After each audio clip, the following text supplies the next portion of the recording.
दोस्तों नमस्कार, स्वागत है आप सभी का। तो दोस्तों जिस पल का सबको इंतज़ार था वो पल आ गया है। पश्चिम बंगाल के चुनाव नतीजे आ गए हैं। टीएमसी बाहर हो गई है सत्ता से और बीजेपी की सरकार सत्ता में आ गई है दोस्तों। इतने दिनों से जनता जिस पल का इंतज़ार कर रही थी वो पल उन्हें मिल गया है, क्योंकि टीएमसी के कार्यों से, उनके आचरणों से जो जनता थी वो काफ़ी ज़्यादा त्रस्त थी। वो टीएमसी को सत्ता से बाहर उखाड़ फेंकना चाहती थी और आज वही हो गया। जी हाँ, टीएमसी विधानसभा चुनाव हार गई है और पहली बार पश्चिम बंगाल में बीजेपी, भारतीय जनता पार्टी यानी कि बीजेपी की सरकार बनने जा रही है। अब ऐसा क्यों हुआ, टीएमसी की हार के कारण क्या रहे और बीजेपी क्यों सत्ता में आई, चलिए उस पर हम थोड़ा डिस्कस करते हैं। तो पहला कारण रहा है टीएमसी के बाहर होने का, वो है एंटी इनकम्बेंसी। तो एंटी इनकम्बेंसी क्या होता है, तो मान लीजिए कोई सरकार सत्ता में है, वो काफ़ी समय से सत्ता में है, ठीक है। अब जनता उससे परेशान है या फिर उससे नाराज़ है, उसे बाहर करना चाहती है और कोई दूसरी पार्टी को सरकार में लाना चाहती है, तो इसे एंटी इनकम्बेंसी कहते हैं। तो ये एक कारण था जिसके कारण टीएमसी बाहर हो गई, मतलब उसे हार का सामना करना पड़ा इस विधानसभा चुनाव में। दूसरा है कि टीएमसी में ना बहुत ज़्यादा भ्रष्टाचार के आरोप लगे, जैसे शिक्षक भर्ती घोटाला, कोयला और पशु तस्करी जैसे मामलों में नेताओं पर लगे आरोपों ने पार्टी की छवि को बहुत नुकसान पहुंचाया और विपक्ष ने इसे बड़ा मुद्दा भी बनाया। मतलब जो रोज़गार मिलना चाहिए था युवाओं को, वो रोज़गार नहीं मिल रहा था। इससे युवा वर्ग जो थे वो काफ़ी ज़्यादा नाराज़ थे। इसके अलावा संगठनात्मक जो कमजोरी है वो भी देखने को मिली टीएमसी की ओर से। देखिए, ग्राउंड लेवल पे अच्छा काम करना ज़रूरी भी है, लेकिन जो टीएमसी के वर्कर्स हैं उन्होंने ग्राउंड लेवल पर अच्छा कार्य नहीं किया। अपनी जो योजनाएं थी, अपने जो कार्य करने का जो शैली है, उसको लोगों तक वो सही तरीके से पहुंचा नहीं पाए और जो वोट ट्रांसफ़र उनके तरफ होना चाहिए था वो इस कारण से नहीं हो पाया। बात करें तो जो पश्चिम बंगाल में है उसमें जो बीजेपी है वो एक मजबूत विपक्ष का काम करने में सफल रही, खासकर पिछले कुछ सालों में। अब जो पश्चिम बंगाल ने अपनी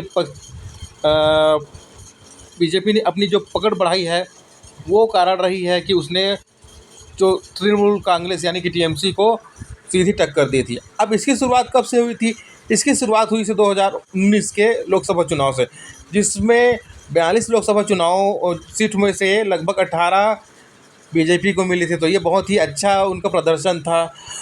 बात करें 2021 के विधानसभा चुनाव में, उसमें भी बीजेपी ने टीएमसी को कड़ी टक्कर दी थी। हालांकि उस वर्ष टीएमसी की सरकार बन गई थी, लेकिन उस वर्ष भी बीजेपी ने टीएमसी को कड़ी टक्कर दी थी।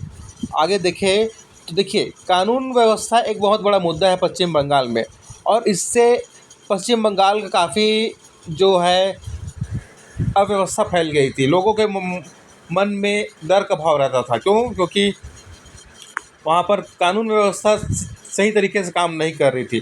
चुनाव के दौरान या फिर उसके बाद की बात करें तो हिंसा की खबरें आती ही रहती थी। इस कार्य ने, मतलब ये जो चीज़ें हो रही थी, जो घटनाएं हो रही थी, उसने मतदाताओं को काफ़ी प्रभावित किया और इसका जो प्रभाव है उनके ऊपर पड़ा और सरकार की छवि भी इससे काफ़ी खराब हुई। साथ साथ स्थानीय मुद्दों और उम्मीदवार का चयन करने में भी टीएमसी की तरफ से गलतियां हुई। उन्होंने गलत उम्मीदवारों को चुना और स्थानीय समस्याओं को नज़रअंदाज भी किया और यही उनकी हार का मुख्य कारण बना।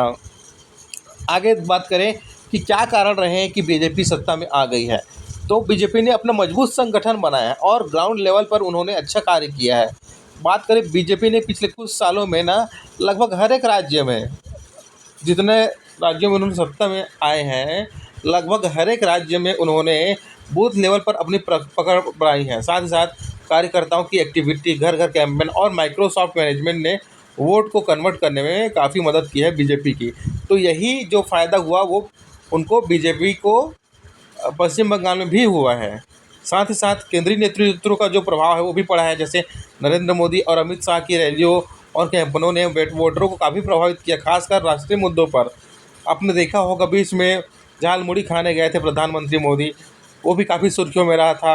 तो ये सब चीज़ें प्रभावित करती हैं एक वोटर को कि हमारे प्रधानमंत्री हमारे एक सिंपल से, एक नॉर्मल से दुकान से झाल मुड़ी खा रहे हैं। तो इस तरीके से काम करने का काम किया है बीजेपी ने। आगे देखें तो टीएमसी के खिलाफ ना एंटी इनकम्बेंसी जो पैदा करने में उन्होंने काफ़ी अच्छा इसका यूज़ किया, कार्य किया। जैसे देखिए लंबे समय में सत्ता रहने के कारण जो टीएमसी थी उनके खिलाफ जो नाराज़गी था उसका फ़ायदा भी बीजेपी को मिला और बीजेपी ने इसको बढ़ा चढ़ा कर इसको पेश किया। ठीक है, भ्रष्टाचार के मुद्दों को भी उन्होंने ज़ोर शोर से उठाया, है ना। जैसे टीएमसी पर कई प्रकार के घोटाले उजागर हुए और इससे क्या है, इस घोटालों को बीजेपी ने अच्छी तरीके से जनता के सामने प्रकट किया और इससे परिवर्तन होना एक तय चीज़ हो गया था और इससे जो परिवर्तन का नैरेटिव है वो भी काफ़ी ज़्यादा मजबूत हुआ है। बात करें आगे तो ध्रुवीकरण और पहचान के राजनीति, धर्म और पहचान से जुड़े मुद्दों पर भी वोटों का ध्रुवीकरण हुआ।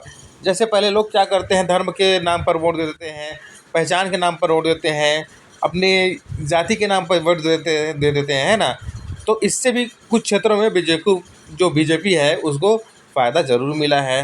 अब बात करें विपक्षी वोट का बिखराव, तो कई सीटों पर टीएमसी विरोधी वोट एकजुट नहीं हुआ, इससे बीजेपी को बढ़त मिल गई।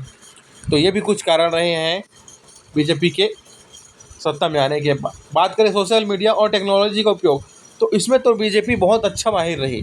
उसने डिजिटल कैंपेन, व्हाट्सएप, फेसबुक आदि के जरिए बीजेपी ने अपनी बात को लोगों के बीच तेज़ी से पहुंचाई है और ये सब ऐसे कारण रहे हैं जिसके कारण बीजेपी फिर से सत्ता में आ गई है और उनकी सरकार बनने जा रही है। अब देखते हैं कि उनका सीएम का फेस कौन होता है।